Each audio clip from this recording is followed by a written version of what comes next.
এরকম গরমের দিনে দুপুরের ভাতের সাথে কিন্তু এরকম একটা তরকারি বেশ জমে যাবে। রান্না করেছিলাম বরবটি দিয়ে ভোলা মাছের ঝোল। আর এই রান্নাটা আমি সম্পূর্ণ করেছি খুব কম মশলায়, তাই আপনারাও ভিডিওটা সম্পূর্ণ করুন। এভাবে বানালে কিন্তু খেতে বেশ দারুণ লাগবে। হেসেল লাভার চ্যানেলে আপনাদের সবাইকে স্বাগত। এই বরবটি দিয়ে ভোলা মাছের ঝোল বানানোর জন্য আমি এখানে 4টে বড় বড় বরবটি নিয়েছি, সাথে নিয়েছি ছোট সাইজের একটা আলু 4 ভাগ করে নিলাম, বড় সাইজের একটা পেঁয়াজ আর 4টে কাঁচা লঙ্কা চেরা। যে মাছ দিয়ে আমি এটা রান্না করব, এই ভোলা মাছগুলো নদীতেই হয়। এগুলো অনেকটা ছোট সাইজের, কিন্তু খেতে বেশ দারুণ।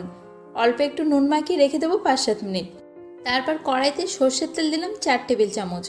তেলটাকে খুব ভালোভাবে গরম করে নেবেন, একদম ধোঁয়া ওঠা হবে। সেই সময় গ্যাসের আঁচটা একটু কমিয়ে দেবেন, দিয়ে মাছগুলো এক এক করে দিয়ে দেবেন। উনানের আঁচ মিডিয়াম রেখে মাছগুলোকে একটু সময় নিয়ে ভেজে নেবেন। তাড়াহুড়ো করে ভাজলে কি হবে, মাছগুলো কিন্তু ভালোভাবে ফ্রাই হবে না। যতক্ষণে মাছগুলো ভাজা হোক ততক্ষণে আমি বরবটিটা কেটে নিচ্ছি। আমি এখানে বরবটিগুলোকে কিন্তু একটু লম্বা করেই কেটে নিয়েছি, তবে আপনারা চাইলে নিজেদের পছন্দ মতো নেবেন, কিন্তু একেবারে ছোটো নেবেন না, তাহলে ঘেটে যাবে। মাছগুলোকে এপিট এপিট করে একদম ডিপ ফ্রাই করে ভেজে নিলাম। তারপর এগুলোকে তুলে নেব। এবার একই কড়াইতে আলুগুলোকে আগে ভেজে নেব, সাথে বরবটিটাকেও ভেজে নেব। দিয়ে দেব অল্প একটু নুন। নাড়াচাড়া করুন হাই আছে, মানে ওই মিডিয়াম টু হাই। যখন দেখবেন বরবটিটা মোটামুটি ভাজা হয়ে এসেছে, তুলে নিন। একটু পরে আলুটা তুলে নেবেন। বরবটিটা যেহেতু আগে ভাজা হয়ে গিয়েছে, তাই সেটাকে আগে তুলে নিলাম। আমি আবারও একটু সর্ষের তেলের মধ্যে যোগ করলাম। তারপর ফোড়ন হিসেবে দিলাম 1 চা চামচ কালো জিরে আর 2টো কাঁচা লঙ্কা চিরা। নাড়াচাড়া করুন ততক্ষণ, যতক্ষণ না এর থেকে একটা সুন্দর স্মেল ছাড়ে। মোটামুটি এই 1 মিনিট মতো নাড়াচাড়া করবেন। তারপর পেঁয়াজ কুচনো দিলাম, আর পেঁয়াজ কুচনোটা দিয়ে গ্যাসের আঁচ মিডিয়াম টু হাই রেখে নাড়াচাড়া করবো ব্রাউন হয়ে আসা পর্যন্ত। একেবারে খুব ভাজা ভাজা করে দেবেন না, একটু কাঁচা কাঁচা থাকবে। সেই সময় আদা রসুন বাটা দিয়ে দিলাম 1 চা চামচ। আবারও একটু নাড়াচাড়া করব। আদা রসুনের কাঁচা গন্ধটা চলে গেলে একই তেলের মধ্যে কাশ্মীরি লাল মির্চ পাউডার আর হলুদের গুঁড়ো দিয়ে দিলাম ওই 1/2 চা চামচ করে। একটু নাড়াচাড়া করবেন, খুব বেশি নাড়াচাড়া করলে কিন্তু মশলাটা পুড়ে যাবে।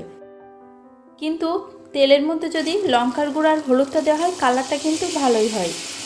অল্প একটু পানি দেব, যাতে আলুটা আর পেঁয়াজটা একটু সিদ্ধ হয়ে যায়। যেহেতু বরবটিটা তাড়াতাড়ি গলে আসবে, তাই আগে আলুটাই আমি একটু রান্না করে নেব। ঢাকা দিয়ে রাখবো 5-7 মিনিট মিডিয়াম আঁচে।